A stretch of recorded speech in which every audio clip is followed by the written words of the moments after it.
Andrew Pekosh, I want to step back. I remember crystal clear the path from Jonas Salk to Dr. Sabin in about 1961-63, and those little pink drops that were a polio vaccine. When we get a vaccine for this horrific virus, is that what it's going to be like?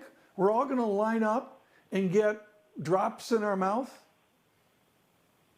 Well, it's really difficult to predict the future, but I would imagine that we are going to get a massive vaccination program going in place. The vaccines that are currently in the lead in the pipeline are ones that are going to be given by injection. And so I think it'll be a little bit different from the polio pipeline. But I do think that everything looks like vaccines are going to be the game changer here. And once those things get online, there'll be massive plans to initiate vaccination campaigns across the country, and in fact, across the world.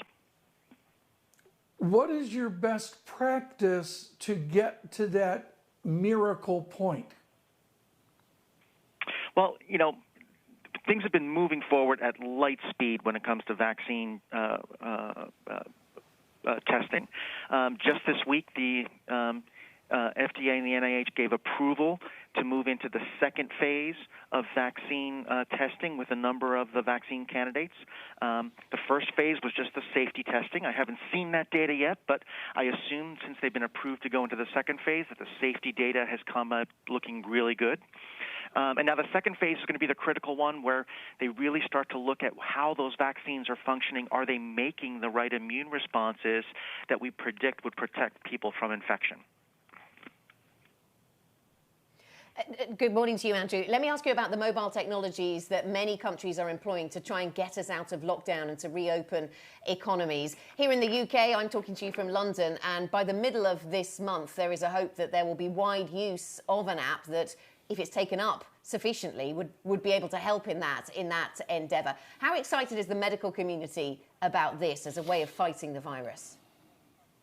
Well, the mobile apps are going to be a way for us to really do incredibly effective contact tracing, meaning once we find an infected individual, that's going to be an objective, independent way to try to identify where that person has been and who might have come in contact with them. And for that recovery phase of this pandemic, that's going to be the critical way that we're going to use to try to minimize the number of cases.